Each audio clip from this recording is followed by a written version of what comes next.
ಮತ್ತೆ ತಮಾಷೆ ಏನಂದ್ರೆ ಅಡ್ಡಯತಿ ಅಂತ ಒಂದು ಕ್ರಿಯಾಪದ ನೋಡಿದೆ. ಅಡ್ಡಣ ಅಂತಂದ್ರೆ ತಡೆಯೋದು, ನಾವು ಹೇಳ್ತೀವಿ ಅಡ್ಡಗಟ್ಟೋದು ಅಂತ ಹೇಳೋದು, ಅದು ಕೂಡ ಸಂಸ್ಕೃತ ಮೂಲದ ಪದ.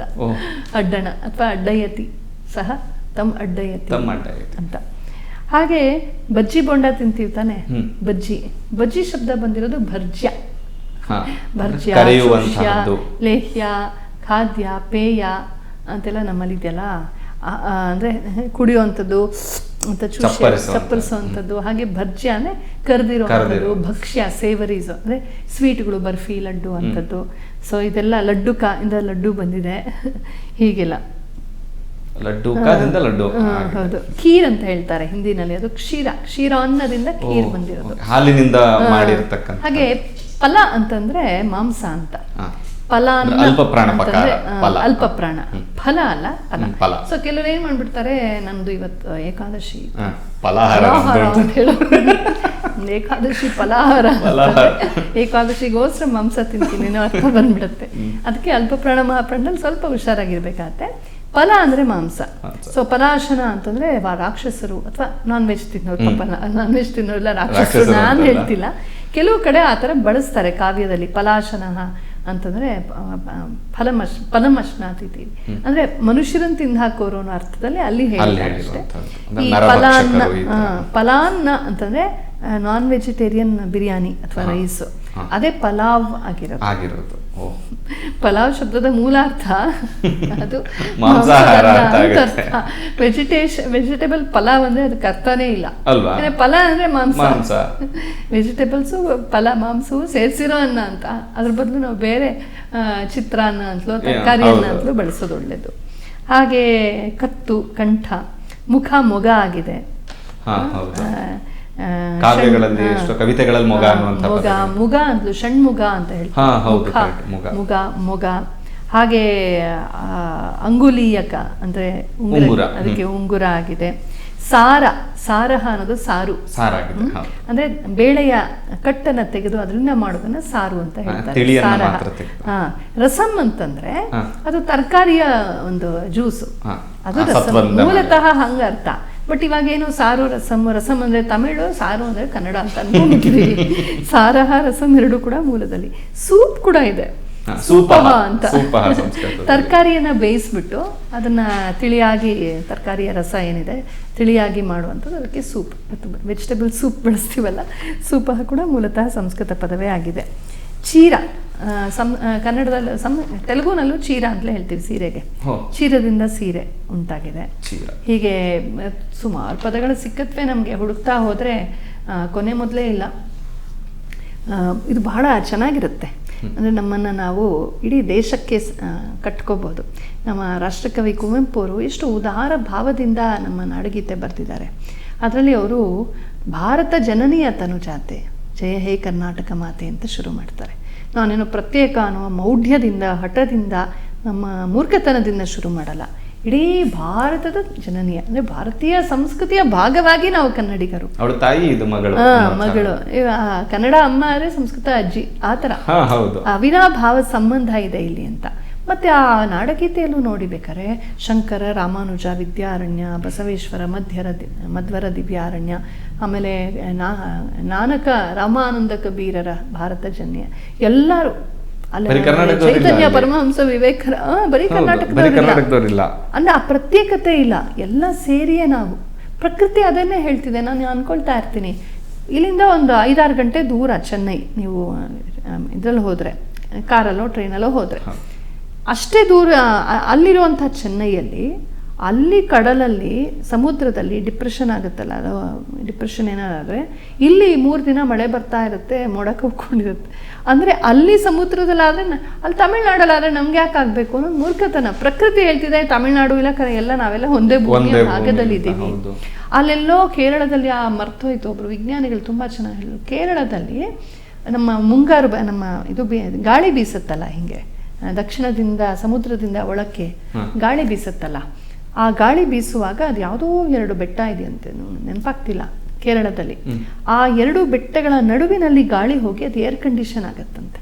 ಈಗ ನೀವು ಯಾವ್ದಾದ್ರು ದೇವಸ್ಥಾನದ ರಾಜಗೋಪುರದ ಪಾದಗೋಪುರದ ಕೆಳಗೆ ನಿಂತ್ಕೊಂಡ್ರೆ, ಹೊರಗಡೆ ಎಷ್ಟೇ ಬಿಸಿಲಿರ್ಲಿ, ಎಷ್ಟೇ ಇದಿರ್ಲಿ, ಆ ಭಾಗದಲ್ಲಿ ತಂಪಿನ- ಒಳಗೋದ ತಕ್ಷಣ ತಣ್ಣಗೆ ಗಾಳಿ ಬಂದು ಒಳ್ಳೆ AC ಆದಂಗೆ ಆಗುತ್ತೆ. ಆ ಥರ ಅಲ್ಲಿ ಆ ಎರಡು ಬೆಟ್ಟಗಳ ನಡುವಿನಿಂದ ಬೆಂಗಳೂರಿಗೆ ಬರುತ್ತಂತೆ ಆನೆ. ಅದಕ್ಕೆ ಬೆಂಗಳೂರು AC ಸಿಟಿ ಆಗಿರೋದು ಅಂತ. ಅಲ್ಲೆಲ್ಲೋ ದಕ್ಷಿಣದ ಸಮುದ್ರ ಕನ್ಯಾಕುಮಾರಿಯಲ್ಲಿ ಅಲ್ಲಿಂದ ಬೀಸುವ ಗಾಳಿ ಅದು ಕೇರಳವನ್ನು ಹಾದು ಆ ಎರಡು ಬೆಟ್ಟಗಳ ನಡುವೆ AC ಪ್ರಭಾವನ ಹೊಂದಿ ಸ್ವಲ್ಪ ಎತ್ತರದಲ್ಲಿರುವಂಥ ಬೆಂಗಳೂರು ಪ್ಲಾಟೂ ಅಲ್ವಾ, ತುಂಬ ಎತ್ತರದಲ್ಲಿದ್ದೀವಲ್ವ ಬೆಂಗಳೂರಲ್ಲಿ, ಇಲ್ಲಿಗೆ ಬಂದು ಅದು ಬೀಸಿ ಬೆಂಗಳೂರು ತಂಪಾಗಿರುತ್ತೆ. ನಾವು ಬರೀ ಇಲ್ಲಿರೋ ಲಾಲ್ಬಾಗಿಂದ ತಂಪಾಗಿದ್ದೀವಿ ಅನ್ಕೊಂಡ್ಬಿಟ್ಟಿದ್ದೀವಿ, ಇಲ್ಲಿರೋ ಮರಗಳಿಂದ ತಂಪ. ಆದರೆ ನೋಡಿ ಎಷ್ಟು ಚೆನ್ನಾಗಿ ನಾವು ಮರಗಳು ಕಡ್ದಿರೋದು ನೋಡಿದ್ರೆ ತಂಪಾಗಿರೋಕ್ಕೆ ಸಾಧ್ಯವೇ ಇಲ್ಲ. ಅಂದರೆ ಪ್ರಕೃತಿ ಏನು ಹೇಳ್ತಿದೆ, ನಾವೆಲ್ಲ ಒಂದೇ, ಮನುಷ್ಯರನ್ನು ಬಿಟ್ಟು ಇನ್ನೆಲ್ಲದೂ ಕೂಡ ನಾವೆಲ್ಲರೂ ಒಂದೇ ಅಂತ ಹೇಳುತ್ತೆ. ಎಲ್ಲರೂ ಒಂದೇ. ಎಲ್ಲ ನಮ್ಮ ನದಿ ಕಾವೇರಿ ಅಲ್ಲಿಗೆ ಹರಿತಾ ಇದ್ದಾಳೆ, ನಮ್ಮ ಎಷ್ಟೋ ಕೆಲವು ಉಪನದಿಗಳು ಹೋಗಿ ಗೋದಾವರಿಗೆ ಸೇರ್ಕೊಳತ್ವೆ ಉತ್ತರಾಭಿಮುಖವಾಗಿ ಹೋಗಿ, ಅಲ್ಲಿನ ಯಾವುದೋ ಒಂದು ನದಿ ಇಲ್ಲಿ ಒಳಗೆ ಹರ್ಕೊಂಬರುತ್ತೆ. ಒಂದಕ್ಕೊಂದು ಬೆಸ್ದು ಹೋಗ್ಬಿಟ್ಟಿದೆ. ನೀವು ಸ್ವಲ್ಪ ಹಳೆಯ ಸಾಹಿತ್ಯ ನೋಡಿದ್ರೆ ಅಲ್ಲಿ ಕಾಶ್ಮೀರದ ಕುಂಕುಮ ಕೇಸರಿ ಬಗ್ಗೆ ವರ್ಣನೆ ಬರುತ್ತೆ. ಕನ್ನಡದ ಸಾಹಿತ್ಯದಲ್ಲಿ ಆ ಕಾಶ್ಮೀರದ ಬಗ್ಗೆ ಸಂಬಂಧ ಇತ್ತು. ಯಾವುದನ್ನ ಇಂಡಸ್ ವ್ಯಾಲಿ ಅಂತ ಹೇಳ್ತೀವಿ, ಹರಪ್ಪ ಮೊಹಂಜ, ಇದೆಲ್ಲ ಹೊಸ ಹೆಸರುಗಳು. ಮೂಲತಃ ಇದೆಲ್ಲ ಸಿಂಧೂ ಸರಸ್ವತಿ ಕಣಿವೆಯ ಜನಾಂಗ ಸಂಸ್ಕೃತಿ, ನಮ್ಮ ವೈದಿಕ ಸಂಸ್ಕೃತಿ. ಅಲ್ಲಿ ಸಿಕ್ಕಂಥ ಬಂಗಾರ ಇಲ್ಲ, ನಮ್ಮ ಕರ್ನಾಟಕದ ಗಣಿಗಳ ಬಂಗಾರ ಅಂತ ಹೇಳ್ತಾರೆ.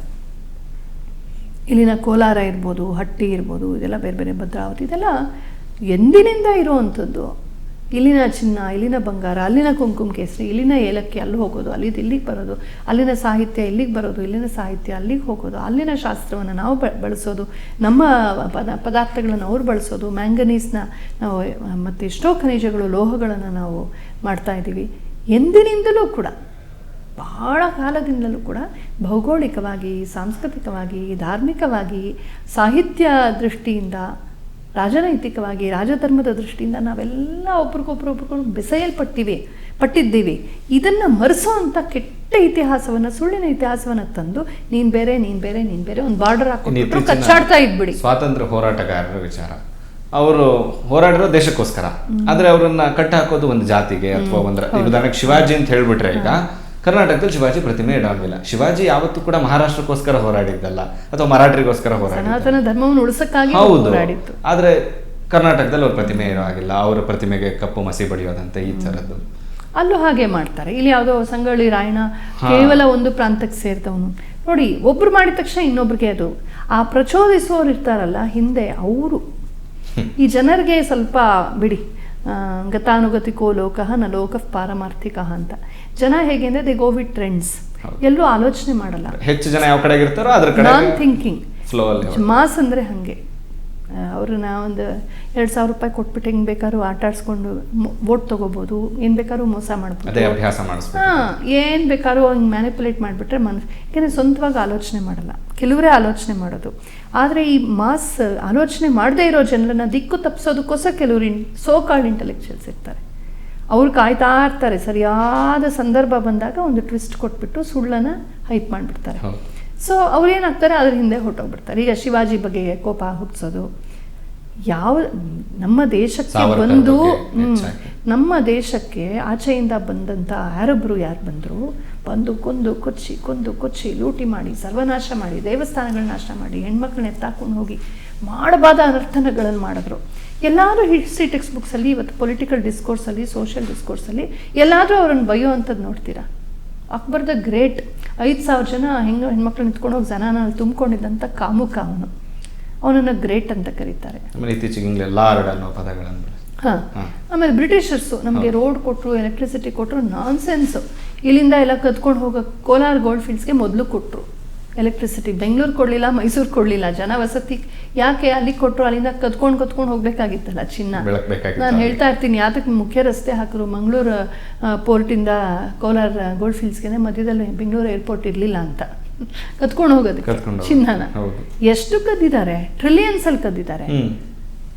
ಇವರು ನಮಗೆ ಉದ್ಧಾರ ಮಾಡಕ್ಕ ಬಂದ್ರು. ಮತ್ತೆ ಇವರೇನು ಹೊಸ ರಸ್ತೆ ಹಾಕಿಲ್ಲ, ಬಹಳ ಹಿಂದಿನಿಂದ ನಮ್ಮಲ್ಲಿ ಇದ್ದಂತಹ ದೊಡ್ಡ ಸಾರ್ಥವಾಹಗಳು, ಅಂದರೆ ಮರ್ಚೆಂಟ್ ಕ್ಯಾರವಾನ್ಸ್, ದೊಡ್ಡ ವರ್ತಕರ ದೊಡ್ಡ ತಂಡಗಳು ಓಡಾಡ್ತಾ ಇದ್ದ ಮಾರ್ಗಗಳೇ ಅದೆಲ್ಲ. ಅದನ್ನೇ ಮತ್ತೆ ಒಂದು ಇವ್ರಿಗೆಲ್ಲೆಲ್ಲಿ ಇವ್ರ ಕಾಲನೀಸ್ ಇತ್ತೋ ಇವ್ರ ಹಡಗಿಗೆ ಹೋಗೋದಕ್ಕೆ ಅನುಕೂಲಕ್ಕೆ ಮಾಡಿಕೊಂಡ್ರು. ಮಾಡಿದ್ದೆಲ್ಲ ಹಾಳು. ನಮ್ಮ ಗುರುಕುಲಗಳ ಭೂಮಿಯನ್ನೆಲ್ಲ ಕದ್ದು, ನಮ್ಮ ವಿತ್ತವನ್ನೆಲ್ಲ ಕದ್ದು ನಾವು ನಿಮಗೆ ಸ್ಕೂಲ್ ಮಾಡ್ತೀವಿ ಅಂತ ನಾಟಕ ಶುರು ಮಾಡಿದ್ರು. ಸ್ಕೂಲ್ ಮಾಡುವ ನೆಪದಲ್ಲಿ ಸಂಸ್ಕೃತನ ಸರ್ವನಾಶ ಮಾಡಿದ್ರು. ಕನ್ನಡನ ಈಗ ದುಸ್ಥಿತಿಗೆ ಈಗ ಕನ್ನಡ ಮೀಡಿಯಂ ಎಲ್ಲ ಮುಚ್ಕೊಂಡು ಹೋಗ್ತಿದೆ. ಒಂದಿಷ್ಟು ಬಟ್ಲರ್ ಇಂಗ್ಲಿಷ್ ಕಲಿತೀವಿ, ಅಲ್ಲೆಲ್ಲೋ ನಾವು ಕಣ್ಣಲ್ಲೇ ಕಾಣದೇ ಇರೋ ಟ್ಯೂಲಿಪ್ ಬಗ್ಗೆ ಪದ್ಯ ಓದ್ತೀವಿ, ಕನ್ನಡಲ್ಲೇ ಕಾಣದೇ ಇರುವಂಥ ಥೇಮ್ಸ್ ನದಿ ಬಗ್ಗೆ ಓದ್ತೀವಿ. ಲಂಡನ್ ಬ್ರಿಡ್ಜಸ್ ಫಾಲಿಂಗ್ ಡೌನ್, ಅದು ಇದ್ರಷ್ಟು ಬಿಟ್ಟರಷ್ಟು ನಮಗೆ, ಇಲ್ಲಿ ನಮ್ಮ ಸೇತುವೆ ನೆಟ್ಟಗಿದ್ರೆ ಸಾಕು ನಮಗೆ. ಈ ಥರ ಅಂದರೆ ಈ ದೇಶದ ಈ ನಾಡು ನುಡಿ ಸಂಸ್ಕೃತಿ ವೇಷಭೂಷೆ ಭಾಷೆ ಏನೂ ಕಲಿಸದೆ ನಾವೇನೂ ಅಲ್ಲ, ನಮಗೆ ಪರಂಪರೆಯೇ ಇಲ್ಲ, ಅಸ್ಮಿತೆನೇ ಇಲ್ಲ, ನಾವು ಯೂಸ್ಲೆಸ್ ಪೀಪಲು. ಆಚೆಯಿಂದ ಬಂದಿರೋ ಬಿಳಿ ತೊಗಲಿನವರು, ಅವರು ಒಂದೊಂದು ವಾರ ಸ್ನಾನ ಮಾಡಿದ್ರು ಪರವಾಗಿಲ್ಲ, ಅವರೇ ನಮಗೆ ಆದರ್ಶ. ಅವ್ರು ನಮಗೆ ಹೈಜೀನ್ ಹೇಳ್ಕೊಡ್ತಾರೆ, ಟಾಯ್ಲೆಟ್ ಹೋದರೆ ತೊಳ್ಕೊಳ್ಳಲ್ಲ, ಅವ್ರು ನಮ್ಗೆ ಹೈಜೀನ್ ಹೇಳ್ಕೊಡ್ತಾರೆ. ಅವ್ರು ನಮ್ಮ ಬಗ್ಗೆ ಬಾಯಿಗೆ ಬಂದಿದ್ದು ಮಾತಾಡ್ತಾರೆ, ನಮ್ಮ ರಾಮನ ಬಗ್ಗೆ, ನಮ್ಮ ಕೃಷ್ಣನ ಬಗ್ಗೆ, ನಮ್ಮ ಗುರುಗಳ ಬಗ್ಗೆ, ನಮ್ಮ ಬಿಂದಿ ಬಗ್ಗೆ, ನಮ್ಮ ವೇದಾಂತದ ಬಗ್ಗೆ. They can say any non sense. ಆದರೆ ಅವರು ಬಿಳಿ ತೊಗಲಿಗೆ ವ್ಯಾಮೋಹಗೊಂಡು ಅವ್ರು ಹೇಳಿದನ್ನೆಲ್ಲ ಕೇಳ್ತೀವಿ. ಒಂದು ಸಲ ಜೀವನದಲ್ಲಿ ಅಲ್ಲಿ ಹೋಗಿ ಬಂದುಬಿಡಬೇಕು, ಒಂದು ಸಲ ಇಂಗ್ಲೆಂಡ್ ನೋಡ್ಬಿಡ್ಬೇಕು, ಒಂದು ಸಲ ಅಮೇರಿಕಾ ಆವಾಗ ನನ್ನ ಜನ್ಮ ಸಾರ್ಥಕ ಅನ್ನುವ ಒಂದು ದಾಸ್ಯವನ್ನು ನಮ್ಮಲ್ಲಿ ತುಂಬಿದ್ದಾರೆ ಅವರು. ಈ ದಾಸ್ಯ ತೊಲಗಿದ್ರೆ ನಮಗೆ ಯಾವಾಗ ಎಚ್ಚರಗೊಳ್ತೀವೋ ಆವಾಗ ಗೊತ್ತಾಗತ್ತೆ ಸಾವಿರಾರು ವರ್ಷಗಳಿಂದ ಪಾಕಗೊಂಡ ಭಾಷೆ, ನಾಡು, ಸಂಸ್ಕೃತಿ ನಮ್ಮದು. ಇದನ್ನು ನಾವು ಕಲಿತು ಉಳಿಸ್ಕೊಂಡು ಬೆಳೆಸ್ಕೊಂಡು ಬೆಳಗಿಸಿ ಜಗತ್ತಿಗೆ ಕೊಡಬೇಕಾಗಿದೆ. ಅವರು ಕಿವಿ ಹಿಂಡಿ ತಿನ್ನಪ್ಪ, ಆ ಜಂಕ್ ಫುಡ್ ತಿನ್ಬೇಡ, ಅಲ್ಲಿ ಇಲ್ಲಿ ಹರ್ಕೋಬೇಡ, ಅದೆಲ್ಲ ಫ್ಯಾಷನ್ನು, ಇಂಥ ಸುಂದರವಾದ ವೇಷಭೂಷೆಗಳನ್ನ ಹಾಕೋ, ಈ ಥರ ಬಟ್ಟೆಗಳನ್ನು ಹಾಕೋ. ನಮ್ಮ ಜನರ ಫ್ಯಾಷನ್ ಹೇಗಿತ್ತು, ವಿಜಯನಗರ ಸಾಮ್ರಾಜ್ಯದ ಕಾಲದಲ್ಲಿ ಯಾವ ಥರ ವಸ್ತ್ರ ಸಂಹಿತೆ ಇತ್ತು ಅಂತ ನಮ್ಮ ಸಂದೀಪ್ ಬಾಲಕೃಷ್ಣ ಅವರು ಭಾಳ ಚೆನ್ನಾಗಿ ಒಂದು ಪ್ರೆಸೆಂಟೇಷನ್ ಮಾಡಿದ್ದಾರೆ. ಆಸಕ್ತರು ಇಂಡಿಕ್ ಅಂತ ಅನ್ಸುತ್ತೆ, ಇಂಡಿಕ್ ಅಂತ ಒಂದು ಇದಿದೆ, ಸಂಸ್ಥೆ ಇದೆ, ಅವರು ಹಿಂದೆ ಮಾಡಿಸಿದ್ರು, ಬಹಳ ಚೆನ್ನಾಗಿದೆ. ಏನು ಫ್ಯಾಷನ್ ಸೆನ್ಸ್ ಇತ್ತು, ಎಷ್ಟು ಪರ್ಫ್ಯೂಮ್ಸ್ ಯೂಸ್ ಮಾಡ್ತಾಯಿದ್ರು, ಎಷ್ಟು ಬಗೆಯ ಅಂದರೆ ದೇಶೀಯವಾದ ಫ್ಯಾಷನ್ನು, ಎಂತೆಂಥ ಬಟ್ಟೆಗಳು, ಎಂಥ ನವಿರಾದಂಥ, ಎಂಥ ನಾಜೂಕಾದಂತಹ ಬಟ್ಟೆಗಳನ್ನು ಹಾಕ್ಕೊಳ್ತಿದ್ರು. ಆ ಕಾಲದಲ್ಲಿ ಬಂದಂಥ ಪರ್ಷಿಯನ್ ಪ್ರವಾಸಿಗರು, ಫಾಹಿಯಾನ್ ಇರ್ಬೋದು, ಅವರೆಲ್ಲ ಹೇಳೋದು ಭಾರತೀಯರ ಡ್ರೆಸ್ ಸೆನ್ಸ್ ತುಂಬ ಚೆನ್ನಾಗಿತ್ತು ಅಂತ. ತುಂಬ ನವಿರಾದಂತಹ, ನಾಜೂಕಾದಂತಹ, ಚಂದ್ರನ ಕಿರಣಗಳಿಂದ ಮಾಡಲ್ಪಟ್ಟಂಥ ಅಷ್ಟು ಟ್ರಾನ್ಸ್ಪರೆಂಟಾಗಿ, ಅಷ್ಟು ಮೃದುವಾಗಿ, ಕೋಮಲವಾಗಿ, ಪಳಪಳ ಹೊಳೆಯುವಂಥ ಬಟ್ಟೆಗಳನ್ನು ಹಾಕ್ಕೊಳ್ತಾ ಇದ್ರಂತೆ. ಅದನ್ನ ಇಮ್ಯಾಜಿನ್ ಮಾಡ್ಕೋಬೇಕು. ಇವತ್ತು ಏನೂ ಅಲ್ಲ ನಮ್ಮದು ಅನಿಸುತ್ತೆ. ಇವತ್ತು ಆ ಸೆನ್ಸ್, ಫ್ಯಾಷನ್ ಸೆನ್ಸ್ ಹೋಗ್ಬಿಟ್ಟಿದೆ. ಎಲ್ಲ ನೋಡ್ತಾ ಇರೋದು ಪಶ್ಚಿಮಕ್ಕೆ. ಅವ್ರೇನು ಮಾಡಿದ್ರೆ ಇದನ್ನು ಮಾಡಿಬಿಡೋದು, ಅದೇ ಟ್ರೆಂಡ್. ಯಾಕೆ ನಮಗೆ ಟ್ರೆಂಡ್ ಸೆಟ್ಟಿಂಗ್ ಬರಲ್ವಾ? ನಮಗೆ ಸ್ವಂತ ಬುದ್ಧಿ ಇಲ್ವಾ? ನಾವು ಯಾಕೆ ಲೀಡರ್ಸ್ ಆಗಬಾರ್ದು? ನಾವು ಯಾಕೆ ಬರೀ ಫಾಲೋವರ್ಸ್ ಆಗಬೇಕು? ಸ್ವಲ್ಪ ಆಲೋಚನೆ ಮಾಡಬೇಕು ನಾವು. ಹೀಗೆ ಈ ಸಂಸ್ಕೃತದ ಒಂದು ಪ್ರಭಾವ ಏನಿದೆ ಇದನ್ನು ಉಳಿಸ್ಕೊಂಡು, ಸಂಸ್ಕೃತವನ್ನು ಉಳಿಸ್ಕೊಂಡು, ಕನ್ನಡವನ್ನು ಉಳಿಸ್ಕೊಂಡು, ಸಂಸ್ಕೃತಿಯನ್ನು ಉಳಿಸ್ಕೊಂಡ್ರೆ ನಮ್ಮ ಅಸ್ಮಿತೆ ಉಳಿಯುತ್ತೆ, ನಮ್ಮ ಧರ್ಮ ಉಳಿಯುತ್ತೆ, ನಾವು ಉಳಿತೀವಿ. ಇಲ್ಲದೆ ಹೋದರೆ ನಮ್ಮಿಂದ ಸಂಸ್ಕೃತವನ್ನು, ಸಂಸ್ಕೃತಿಯನ್ನು, ಕೊನೆಗೆ ನಮ್ಮ ಕನ್ನಡವನ್ನು, ನಮ್ಮ ದೇಶ, ವೇಷ, ಭೂಷ, ಭಾಷೆ ಎಲ್ಲವನ್ನ ಕಿತ್ತಾಕಿ ಮನೆಗಳಲ್ಲೂ ಈಗ ಪಾಶ್ಚಾತ್ಯ ವೇಷ ಬಂದ್ಬಿಡ್ತಾ ಇದೆ. ಎಲ್ಲ ಅಂದರೆ ಯಾವತ್ತೋ ಎಥ್ನಿಕ್ ಡೇ ಮಾತ್ರ ಭಾರತೀಯ ವೇಷ ಹಾಕ್ಕೊಳ್ತೀನಿ, ಕಣ್ಣಿಗೆ ಕಾಣದೇ ಇರೋ ಹಬ್ಬಗಳ ದಿನ ಮಾತ್ರ ಪಂಚ ಉಟ್ಕೊಳ್ಳೋದು, ದೇವಸ್ಥಾನಕ್ಕೆ ಹೋಗಬೇಕಾದ್ರೆ ಉಟ್ಕೊಳ್ಳಲ್ಲ ತುಂಬಾ ಜನ. ಇತ್ತೀಚೆಗೆ ಒಂದು ಒಳ್ಳೆ ಬದಲಾವಣೆ ಅಂದ್ರೆ ಹೆಚ್ಚಿನ ದೇವಸ್ಥಾನಗಳಲ್ಲಿ ಪಂಚ ಉಟ್ಕೊಂಡ್ ಬಂದ್ರೆ ಮಾತ್ರ, ಹೆಣ್ಮಕ್ಳು ಸೀರೆ ಉಟ್ಕೊಂಡ್ ಬಂದ್ರೆ ಮಾತ್ರ ಒಳಗಡೆ ಪ್ರವೇಶ, ಬಿಂದಿ ಇಟ್ಕೊಂಡ್ ಬರಬೇಕು, ಬೋರ್ಡ್ ಇರುತ್ತೆ, ಹಂಗೆ ಪ್ಯಾಂಟ್ ಹಾಕೊಂಡ್ ಬರ್ತಿರ್ತಾರೆ. ಪಾಪ ಅವ್ರು ದೇವಸ್ಥಾನಗಳಲ್ಲಿ ಕಟ್ಟುನಿಟ್ಟಾಗಿ ತಡಿಬೇಕಲ್ಲಿ. ಹೌದು, ನಾನು ಈ ಪದ್ಧತಿಯನ್ನ ಬಹಳ ಹಿಂದೆ ನೋಡಿದ್ದು ತಿರುವನಂತಪುರದಲ್ಲಿ, ಇವತ್ತಿಗೂ ಇದೆ ಅದು. ಅಲ್ಲಿ ಏನ್ ಮಾಡಿದ್ರು ಒಳಗೆ ಬಿಡಲ್ಲ, ಅಲ್ಲೊಂದು ಕೌಂಟರ್ ಇಟ್ಟಿದ್ದಾರೆ. ನೀವು ಯಾವ್ಯಾವುದೋ ವೇಷದಲ್ಲಿ ಬಂದರೆ ಅಲ್ಲಿ ಅವರೊಂದು ಪಂಚ ಕೊಡ್ತಾರೆ. ಹೆಣ್ಮಕ್ಳಿಗೆ 10 ರೂಪಾಯಿ 15 ರೂಪಾಯಿ ಬಾಡಿಗೆಗೆ ಅಥವಾ ಕೊಂಡ್ಕೋಬೋದು. ಅದನ್ನು ಉಟ್ಕೊಂಡು ಹೋಗ್ಬೇಕು ಒಳಗಡೆ. ನಾವು ಚಿಕ್ಕಮಗಳೂರಲ್ಲಿ ಇದ್ದಿದ್ದರಿಂದ ಹೆಚ್ಚಾಗಿ ನಮ್ಮಲ್ಲಿ ದೀಪಾವಳಿ ಹಬ್ಬಕ್ಕೆ ದೇವಿರಮ್ಮನ ಬೆಟ್ಟ ಹತ್ತುವಂಥದ್ದು ಒಂದು ಕ್ರೇಜ್. ಸಾವಿರಾರು ಜನ ಬರ್ತಾರೆ, 80-90 ಸಾವಿರ, ಕೆಲವೊಬ್ಬರು ಲಕ್ಷ ದಾಟುತ್ತೆ ಸಂಖ್ಯೆ. ಹೆಂಗೆ ಬರೋರು ಅಂದರೆ ಅಲ್ಲಿ ಈಗ ಬೆಂಗಳೂರಲ್ಲಿ ಪಬ್ಗಳಿಗೆ ಬರಬೇಕಾದ್ರೆ ಹೇಗೆ ಬರೋರು ಹುಡುಗಿರು ಆ ಥರ ಬರೋರು. ಕಳೆದೊಂದು 3 ವರ್ಷದಿಂದ ಬಜರಂಗ ದಳ ಮತ್ತು ಆ ದೇವಸ್ಥಾನದ ಕಮಿಟಿಯವರೆಲ್ಲ ತೀರ್ಮಾನ ಮಾಡಿ ಒಂದು ಅಂದರೆ ಸಾತ್ವಿಕವಾದಂತಹ ಬಟ್ಟೆ, ಒಂದು ಶಾಸ್ತ್ರೋಕ್ತವಾದಂತಹ ಸಂಸ್ಕೃತಿಯ ತಾಣ, ಸಂಸ್ಕೃತಿಯ ತಾಣದಲ್ಲಿ ಸಂಸ್ಕೃತಿಯನ್ನು ಪಾಲಿಸ್ತಿದ್ರೆ ಏನರ್ಥ? ಇವ್ರ ಭಕ್ತಿ ಇಲ್ಲ ಅಂತಲೇ ಹೇಳ್ತೀನಿ ನಾನು. ಭಕ್ತಿ ಮನಸ್ಸಲ್ಲಿ ಅಷ್ಟೇ ಮುಖ್ಯ, ಆಚೆನೂ ಮುಖ್ಯ. ಊಟ ತನ್ನಿಚ್ಛೆ, ನೋಟ ಪರರಿಚ್ಛೆ ಅಂತ ಗಾದೆ ಹೇಳುತ್ತೆ. ಇತ್ತೀಚೆಗೆ ಯಾವುದೋ ಒಂದು ಹಿಂಗೆ ಕಾರಲ್ಲಿ ಬರ್ತಾ ಯಾವುದೋ ರೇಡಿಯೋ ಹಾಕ್ಕೊಂಡಿದ್ದೆ, FM ಬರುತ್ತಲ್ಲ, ಅಲ್ಲಿ ಈ ಕೆಲವು ರ್ಯಾಂಕರ್ಸು ಬೇಜಾರಾಗುತ್ತೆ. ಏನೋ ಭಾಳ ಉಪದೇಶ ತುಂಬ ಗೊತ್ತಿರೋ ಸರ್ವಜ್ಞರ ಥರ ಏನೇನೋ ಮಾತಾಡ್ತಾರೆ. ಊಟ ತನ್ನಿಚ್ಛೆ, ನೋಟವೂ ತನ್ನಿಚ್ಛೆ ಅಂತ. ಹಾಗಾದ್ರೆ ಮನೇಲೇ ಕೂತಿರ್ಲಿ. ಇನ್ನೊಬ್ರಿಗೆ ಅಸಹ್ಯ ಆಗೋ ಥರ. ಈ ನೆಕ್ಸ್ಟ್ ಸ್ಟೆಪ್ ಏನು ಗೊತ್ತಾ? ಮೂತ್ರ ವಿಸರ್ಜನೆನೂ ಎಲ್ಲರೂ ಮುಂದೆ ಮಾಡ್ತೀನಿ, ನನ್ನ ಇಚ್ಛೆ ಅಂತ ಹೇಳ್ತಾರೆ. ನೆಕ್ಸ್ಟ್ ಜನರಿಗೆ, ನಮ್ಮ ಅಕ್ಕಪಕ್ಕದವ್ರಿಗೆ ಅಸಹ್ಯ ಆಗುವಂಥದ್ದನ್ನು ಮಾಡಬಾರ್ದು, ಅದು ಸಭ್ಯತೆ ಅಲ್ಲ. ನನ್ನ ಇಚ್ಛೆ ಅಂದರೆ ಏನರ್ಥ? ಊಟ ತನ್ನಿಚ್ಛೆ, ಏಕೆಂದರೆ ನಮ್ಮ ಹೊಟ್ಟೆ ನಮ್ಮ ಹೇಗೆ ತಿನ್ನಬೇಕು ಆದರೆ ಬಟ್ಟೆ ಹಾಕ್ಕೊಳ್ಳೋವಾಗ ನಮ್ಮ ಪ್ರಾಂತವನ್ನು, ನಮ್ಮ ಸಂಸ್ಕೃತಿಯನ್ನು, ಅಕ್ಕಪಕ್ಕದವರ ಒಂದು ಭಾವನೆಗಳನ್ನು ನಾವು ಅರ್ಥ ಮಾಡ್ಕೋಬೇಕು ತಾನೇ. ಹೇಗಂದರೆ ಹಾಗಿರ್ತೀನಿ, ಈ ಥರದ ಉಪದೇಶ ಮಾಡ್ತಾರೆ. ನಂಗೆ ನಿಜವಾಗ್ಲೂ ರೇಗುತ್ತೆ ಅಂತ ಆ್ಯಂಕರ್ಗಳು ಸಿಕ್ಕರೆ ನಾನು ಗೊಂಡು tell them on their face. ತಪ್ಪು ಇದು. ನಮ್ಮ ಜನರು ತಾಯಿ ಹೇಳಿದ್ರೆ, ಅಜ್ಜಿ ಹೇಳಿದ್ರೆ, ದೊಡ್ಡವ್ರು ಹೇಳಿದ್ರೆ, ಗುರುಗಳು, ಆ್ಯಂಕರ್ಸ್ ವಾವ್ ಅಂತ ಅನ್ಸ್ಬಿಡುತ್ತೆ. ಆ ಹುಚ್ಚಿದೆಯಲ್ಲ ಆರ್ ಜೆಗಳ ಬಗ್ಗೆ, ಡಿ ಜೆಗಳ ಬಗ್ಗೆ, ಸಿನಿಮಾ ಆ್ಯಕ್ಟ್ರೆಸ್ಗಳ ಬಗ್ಗೆ, ಅವರೆಲ್ಲ ಸರ್ವಜ್ಞರು ಅಂತ ತುಂಬ ಕಲರ್ಫುಲ್ಲಾಗಿ ಮಾತಾಡ್ಬಿಟ್ರೆ ತಪ್ಪು. ಅದು ಆ ಥರ ಮಿಸ್ಲೀಡ್ ಮಾಡಬಾರ್ದು. ಒಂದು ಸಾವಿರಾರು ವರ್ಷಗಳಿಂದ ಒಂದು ಗಾದೆ ಉಳಿದಿದೆ ಅಂದರೆ ಅಷ್ಟು ಜನರ ಅನುಭವದ ಪಾಕ ಇದೆ ಅಲ್ಲಿ. ಹಾಗಾಗಿ ಯಾವತ್ತೂ ಅಷ್ಟೇ, ಇವತ್ತು ನಾವೇನಾದ್ರು ಆರ್ಮಿ ಸೇರ್ಕೊಳ್ತೀವಿ ಅಂದರೆ ಅದು ಯೂನಿಫಾರ್ಮ್ ಇಲ್ಲದೆ ನಾನು ಹೋಗ್ತೀನಿ ಬಿಡ್ತಾರಾ? ಪೊಲೀಸ್ ಡಿಪಾರ್ಟ್ಮೆಂಟ್ಗೆ, ಸ್ಟೇಷನ್, ಇವ್ರ ಶಾಲೆಗೆ ಯೂನಿಫಾರ್ಮ್ ಇಲ್ಲದೆ ಬಿಡ್ತಾರಾ? ಪೊಲೀಸ್ ಅವನು ಆ ವೇಷದಲ್ಲಿ ತಾನೆ ಎಲ್ಲ ಕಡೆ ಅದನ್ನು ಗೌರವಿಸ್ತಾರೆ. ಆದರೆ ದೇವಸ್ಥಾನದಲ್ಲಿ ಮಾತ್ರ ಯಾಕೆ ಗೌರವಿಸೋದಿಲ್ಲ? ಗೌರವ ಇಲ್ಲ ಅಂತ ಅರ್ಥ. ಬೇಡ ಇವರು ದೇವಸ್ಥಾನಕ್ಕೆ ಬರೋದು. ಗೌರವ ಕೊಡಲಿ ಮೊದಲು ಸಂಪ್ರದಾಯಕ್ಕೆ, ಪರಂಪರೆಗೆ, ದೇವರಿಗೆ, ಆ ಪದ್ಧತಿಗೆ. ಅಥವಾ ಮನೇಲೇ ಕೂತ್ಕೊಂಡು ಮಾಡಲಿ, ಇವ್ರೇನು ಬೇಕಾದ್ರೂ ಹಾಕ್ಕೊಂಡು ಮನೇಲೇ ಕೂತ್ಕೊಂಡು ಮಾಡಲಿ. ಒಂದು ಸಾರ್ವಜನಿಕ ಸ್ಥಳವಾದ ದೇವಸ್ಥಾನಕ್ಕೆ ಬಂದಾಗ ಅಲ್ಲಿನ ನಿಯಮಗಳನ್ನು ನಾವು ಗೌರವಿಸಬೇಕು. ಅಲ್ಲಿ ಕೂತ್ಕೊಂಡು ಕಿರ್ಚೋದು, ಮಾತಾಡೋದು, ಏನೋ ಬಟ್ಟೆ ಹಾಕ್ಕೊಂಬರೋದು, ಅಲ್ಲಿ ದೇವ್ರು ನೋಡೋಕೆ ಬರೋರು ಇವ್ರ ಮೈ ನೋಡ್ಕೊಂಡು ಕೂತಿರೋ ಥರ ಆಗತ್ತೆ, ತಪ್ಪಾಗತ್ತೆ. ಒಂದರ ಅಸಹ್ಯದಿಂದ ನೋಡ್ತಾರೆ ಅಥವಾ ಕಾಮದಿಂದ ನೋಡ್ತಾರೆ, ಎರಡೂ ತಪ್ಪು. ಎಲ್ಲರಿಗೂ ಸಂಯಮ ಇರುತ್ತೆ ಅಂತ ಹೇಳೋಕ್ಕಾಗಲ್ಲ, ನಾವು ಒಂದು ಹದದಲ್ಲಿರಬೇಕಾಗತ್ತೆ. ಹಾಗಾಗಿ ಎಲ್ಲಕ್ಕೂ ಅರ್ಥವಿದೆ. ನಮ್ಮ ದೇಶೀಯತೆಯನ್ನು ಉಳಿಸ್ಕೊಳ್ಳೋಣ. ಸಂಸ್ಕೃತದಿಂದ ಎಷ್ಟು ಪ್ರಭಾವಗೊಂಡಿದೆ ಕನ್ನಡ ಅನ್ನೋದನ್ನು ಮರಿಬಾರ್ದು. ಸಂಸ್ಕೃತಕ್ಕೆ, ಕನ್ನಡಕ್ಕೆ, ಎಲ್ಲ ದೇಶ ಭಾಷೆಗಳಿಗೂ ಅದೆಲ್ಲ ಪ್ರಾಕೃತ ರೂಪಗಳೇ. ಆದ್ದರಿಂದ ಸಂಸ್ಕೃತದೊಂದಿಗೆ ಅವಿನಾಭಾವ ಸಂಬಂಧ ಇದೆ. ಅದನ್ನು ಗೌರವಿಸೋಣ, ಉಳಿಸೋಣ, ಬೆಳೆಸೋಣ. ನಿಜವಾದ ವೈರಿ ಅಂದರೆ ಇಲ್ಲಿ ಇಂಗ್ಲೀಷ್ ಇಟ್ಕೊಳ್ಳಿ, ಅದೊಂದು ನಾನು ತುಂಬಾ ಬಳಸ್ತೀನಿ. ಅದೊಂದು ಟೂಲ್, ಅದೊಂದು ಉಪಕರಣ. ಆದರೆ ಅದು ನನ್ನ ಜೀವನವನ್ನು, ನನ್ನ ದೇಶದ ಅಸ್ಮಿತೆಯನ್ನು, ಸಾಂಸ್ಕೃತಿಕ ಸಂಬಂಧಗಳನ್ನು ಹಾಳು ಮಾಡುವಷ್ಟು ಅದಕ್ಕೆ ಅವಕಾಶ ಕೊಡಬಾರ್ದು. ಒಂದು ಹದದಲ್ಲಿ ಇಡಬೇಕಾಗತ್ತೆ.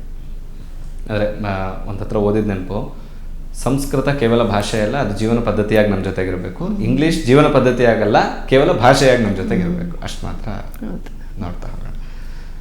ಸೊ ಈ ವಿಡಿಯೋದಲ್ಲಿ ತುಂಬ ವಿಚಾರಗಳನ್ನು ತಿಳ್ಕೊಂಡಿದ್ದೀವಿ. ಮುಂದಿನ ಅನೇಕ ವಿಡಿಯೋಗಳಲ್ಲಿ ಸರ್ವತ್ರ ಸಂಸ್ಕೃತಂ ಅನ್ನುವಂತಹ ವಿಚಾರದ ಅಡಿಯಲ್ಲಿ ಸಂಸ್ಕೃತ ಎಲ್ಲೆಲ್ಲಿ ಯಾವ್ಯಾವ ಕ್ಷೇತ್ರಗಳಲ್ಲಿ ನಾವೆಷ್ಟು ಬಳಸ್ತಾ ಇದ್ದೀವಿ ಅನ್ನುವಂತಹ ವಿಚಾರಗಳನ್ನು ತಿಳ್ಕೊಳ್ತಾ ಹೋಗೋಣ. ಈ ಕಾರ್ಯಕ್ರಮದ ಬಗ್ಗೆ ನಿಮ್ಗೆ ಏನನ್ನಿಸ್ತು ಕಮೆಂಟ್ ಮಾಡಿ. ಮತ್ತು ನೀವು ಇನ್ನೂ ಕೂಡ ಟಿವಿ ವಿಕ್ರಮವನ್ನು ಸಬ್ಸ್ಕ್ರೈಬ್ ಮಾಡಿಲ್ಲ ಅಂತ ಹೇಳಿದ್ರೆ ಈ ಕೂಡಲೇ ಸಬ್ಸ್ಕ್ರೈಬ್ ಮಾಡಿ ಮತ್ತು ನಮ್ಮೆಲ್ಲ ವಿಡಿಯೋಸ್ಗಳನ್ನು ಲೈಕ್ ಮಾಡಿ, ಕಮೆಂಟ್ ಮಾಡಿ ಮತ್ತು ಶೇರ್ ಮಾಡಿ. ಓಂ ತತ್ಸತ್. ಟಿವಿ ವಿಕ್ರಮ, ದೇಶ ನಿಮ್ಮ ಕೈಯಲ್ಲಿ. ಈ ಕಾರ್ಯಕ್ರಮ ನಿಮಗೆ ಇಷ್ಟ ಆಗಿದ್ದಲ್ಲಿ ಲೈಕ್, ಶೇರ್ ಹಾಗೂ ಕಮೆಂಟ್ ಮಾಡಿ. ಟಿವಿ ವಿಕ್ರಮದ ಕಾರ್ಯಕ್ರಮಗಳನ್ನು ನಿರಂತರವಾಗಿ ವೀಕ್ಷಿಸಲು ಸಬ್ಸ್ಕ್ರೈಬ್ ಮಾಡಿ, ಬೆಲ್ ಐಕನ್ ಒತ್ತಿ.